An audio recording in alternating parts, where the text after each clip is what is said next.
السلام علیکم ورحمۃ اللہ وبرکاتہ۔ میں ہوں آپ کا اپنا مفتی سلیم، سلام محبت قبول کیجئے۔ کینسر کے لیے اور اس طرح کے جو موذی امراض ہوتے ہیں کہ جب ڈاکٹر اور اطباء حکماء مریض کو لا علاج قرار دے دیں، اب مریض ہر طرف سے مایوس ہو جاتا ہے، تو ایسے مریض کے لیے ایک بہترین عمل ہے۔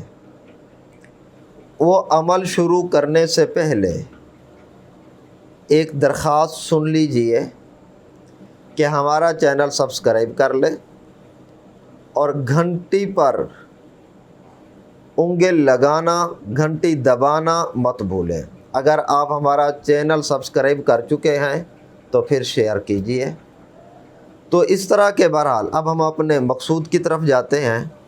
لا علاج مرض ہو، ڈاکٹروں نے لا علاج قرار دیا ہو، کینسر ہو ابتدائی سٹیج پر یا آخری سٹیج پر، تو ایسے مریضوں کے لیے یہ عمل ایسا ہے جو انشاءاللہ انہیں شفا بخش دے گا۔ 3 دن کے اندر یہ عمل کرنا ہے، اور کرنے میں طاق افراد ہونے چاہیے۔ 1 ہو، 3 ہوں، 5 ہوں، 7 ہوں، 9 ہوں یا 11 طاق عدد ہونی چاہیے، اور 1,25,000 مرتبہ پڑھنا ہے۔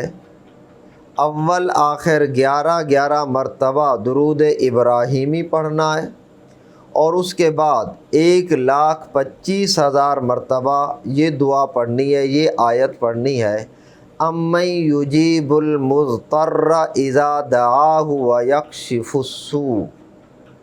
پھر سن لیجئے: امن یجیب المضطر اذا دعاہ ویکشف السوء۔